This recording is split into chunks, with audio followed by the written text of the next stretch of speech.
Caviar and fried chicken is one of the most obscure food pairings out there, but why does it work so well? And does it need to be expensive caviar to work, or does cheaper lumpfish roe give a similar result? Well, let's find out. And first, we're gonna need some fried chicken, so I'm gonna run you through the recipe that I am loving at the moment. All right, fried chicken, there's lots of ways to skin this cat. This is one recipe that I'm really enjoying at the moment. I like doing a dry brine with my chicken as opposed to a wet brine. The enemy of fried chicken, or the crispy part on the outside, is moisture. So what we want to do is try and avoid as much moisture as possible. I've got to colour my finger, and that's really hurting. I'm going to put a glove on because I'm a wuss.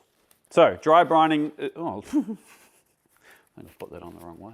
So dry brining, season your chicken with salt on both sides, and you're going to put it on a wire rack and leave it in the fridge. Now, it can be an hour, it can be 2 hours, it can be overnight.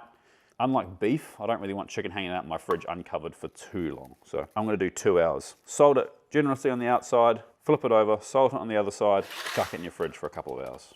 Let's talk about caviar. Someone referred to caviar as pop rocks of rich people the other day, and I thought that was very funny. So we've got caviar ranging from 300 Australian dollars all the way down to 7 Australian dollars. And they're all kind of different variances of it. We're going to taste them all and see what they're like.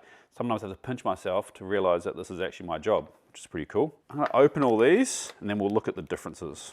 All right, so what we have is a bunch of caviar that is from different species. Caviar is unfertilized eggs from sturgeon, technically. So I don't think technically salmon caviar, lumpfish caviar is technically caviar. I'm not too sure how strict they are on that. These top four here are all sturgeon, different types of sturgeon. We've got beluga, Ossetra, Siberian, and then we've got smoked caviar, which I'm guessing is Siberian as well. I'm really interested to see what the smoke tastes like. And then down the bottom, we've got a truffle-infused salmon, just a normal salmon, a rainbow trout, and then the lumpfish, the black lumpfish. So the pearls look a lot smaller. Huge variant in price. This is $300 is probably a little bit misleading because that's a 50-gram tin as opposed to a 30-gram tin, but it's definitely the most expensive. Anyway, that chicken should be ready, so let's put this away and get frying. For our flour dredge, the flour part of our fried chicken, ooh, excuse me. Whew. I don't know what's going on today. We're going to go 7 parts to 3 parts, plain flour to starch. So you can use potato starch or you can use cornstarch or a mixture of both. I don't actually think it makes a huge difference if you use a mixture of both. I just don't have quite enough potato starch. So we're going to use a bit of potato and corn. So the reason that you use starch like that is it helps it go crispier, and it also won't brown as quickly as it would if you were just using flour. Flour tends to brown pretty quickly. Then we're just simply going to season that with salt, smoked paprika, and a bit of yum yum. Optionally, you can leave this out if you don't want MSG. If you don't want the yum yum, just leave it out. But trust me, it's yum. Mix this well. We're just going to do like a 2-stage dredge. Nothing crazy. No, technically it's 3-stage. 2 bowl, 3-stage. Let me find my chicken. So our chicken's been dry brining. We're just going to dust it in flour and let it sit in its own flour for a couple of minutes before we put it into the wet part of the mixture and then back into the flour. So I'm a dark meat type of fried chicken guy, but I am going to do tendies today, mainly because we're going to taste a lot and I kind of don't want to waste a whole bunch of drums, but I will cook some because they're delicious. So dust it well in flour and then get a lot of that excess off. Make sure the skin is pulled down nicely over the meat, then back on your tray. So this caviar and fried chicken thing was invented by a fantastic chef by the name of Wiley Dufresne and a restaurant called WD50, which I don't think exists anymore. He now has a pizza restaurant in New York. From what I understand, it's next level good. So we can thank Mr. Dufresne for this fantastic invention. Right now, our chicken is nice and lightly dusted. It's time to get the wet part of our batter ready. Just gonna have a little clean up first because it's a bit messy. So for the wet part of our dredge, we're just gonna use buttermilk. Season lightly with salt. That's simple. And I do just like to put a little dash of water in there too, just to kind of thin it out a little bit. Pinch of salt, salt in the cut, owie. Give it a whisk. Next step, really important, couple of big spoons of the buttermilk into your flour mix. What that's gonna do is give some nice big chunky bits that make all those nice crispy bits on the outside. All right, and we're pretty much ready to go. So to fry our chicken, we're gonna take it and we're gonna place it into our buttermilk. Then we're gonna place it into our flour and we're gonna dust it really well, making sure it's evenly coated all over the piece of chicken. From that, we're gonna place it into our oil. I use peanut oil. I think it has a really nice smoke point and a nice neutral flavor, but any neutral flavored oil will work, or even tallow will actually work really well. Now for temperatures. Now this is really important. For drumsticks, I cook them at 165 degrees Celsius. And for tenders, I cook them at 180 degrees Celsius. And the reason being is that you want the tender to cook and the color to develop on the outside before the tender cooks too quickly. So that's why you gotta cook it at a higher temperature. Seems counterintuitive, but it works, trust me. So this is what you're looking for with your fried chicken. Beautiful, crispy, brown, golden and delicious. And to be super safe, check your internal temperature. You're looking for an internal temp of 65 degrees Celsius or even slightly above that, because it's gonna carry over cooking once you take it out of the oil, and it'll get to that 72 that you're looking for to make sure it's completely safe. All right, now we have our delicious golden brown chicken. It's time to answer this question. Does expensive caviar actually make a difference, or can we get away with cheap caviar in this scenario? Once I've laid this out, I'm gonna mix them up a little bit. I'm gonna get my what's the word I'm looking for? Critic, my highest critic to come in and taste it with me. I'll just get this ready.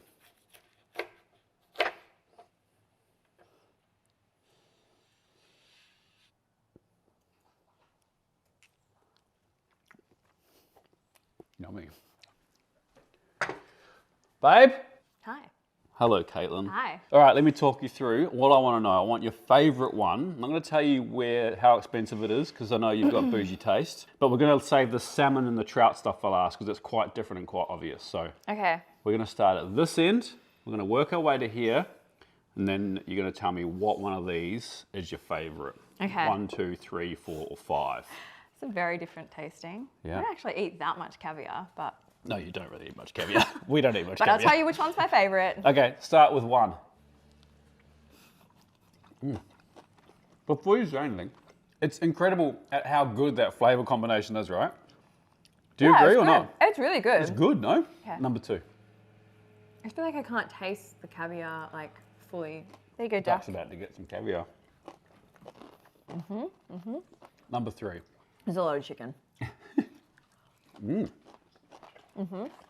I don't taste sweeter. Duck doesn't like caviar. You say there's different flavors in here? Different types of fish. One of them has another flavor component to it. Okay. You full yet?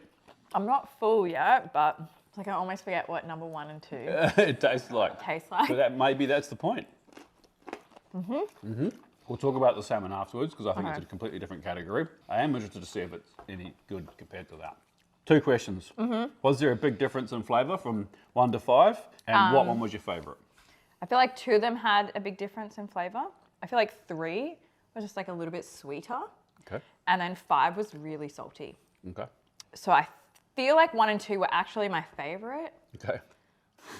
Maybe 2. Okay. I feel like 2 was probably, Your favourite. yeah, maybe that's just because I can't remember what 1 tastes like. So Okay. I'm going to go with 2. No, tell me about them. Most expensive to cheapest. Oh, okay. And was it number 3 you said tasted different? Yeah. Was that the smoked one? No, 4 was the smoked one, wasn't it? Yeah. Oh, okay. Siberian. Yeah. You know, 3 just tasted like softer and sweeter. So this one was $7. Yeah. This one was $300. Was there that big of a price difference between those? Oh, that's a big price difference. I'm not going back for the $7. It was just really salty. Like, it's just not my Jam? taste. Yeah, okay. Am I buying a $300 tin of caviar just to snack on? Probably not. But if I'm talking about experience and enjoyment, I did enjoy 1 and 2 the most. Okay. Now I'm really intrigued to taste these 3 salmon and trout versions, more so because I've never had it. Oh, what's this one? It's got little black dots on it. Taste it. Oh, Tastes like salmon? yeah. 2. And 1. Very different. Thoughts on the salmon and trout caviar? Yeah, I didn't like it as much. I actually like the last one more. Yeah. The trout. Yeah, the trout was good. Smaller pearls. I agree. I don't think it has the same effect, the salmon and caviar, as the sturgeon. I think the sturgeon's kind of where it's at. I think I really like the creaminess that comes through from the sturgeon caviar. Yeah, it's a completely different flavour. So I think if you're gonna make this dish, if you're gonna make fried chicken and caviar, I do think you probably need to spend a bit of money to do it properly, because I think the $7 caviar is just a little bit too salty. However, it's a good way to start. Like, it wasn't bad, was it? For the price variance? It wasn't bad. No. It was just salty. And I like overly salty things, so. This is the one I picked, yeah? The second one? It was, yeah. $96. It's ridiculous. Bargain. Anyway, legends, thank you so much for watching. At least you got a really delicious fried chicken recipe from this. If you want to chuff some caviar on it, knock yourself out. The $7 stuff really isn't that bad. I just don't know if I can justify spending $90 on a fried chicken as opposed to $7. Yeah, fair. I don't have that much money. We'll see you next week for another recipe. Peace. Delicious. I actually like that. Oh.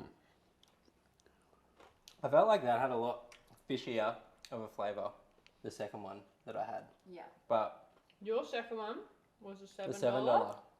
My second was a $300. It's much more subtle. I think I like the $7. Some people can have cheap caviar. Yeah. Shocks me because Yeah. I don't like fishy stuff.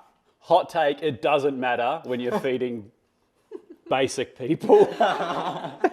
We'll take whatever. Sorry, I'm sorry. Fried chicken though. Fried chicken, that's where it's at.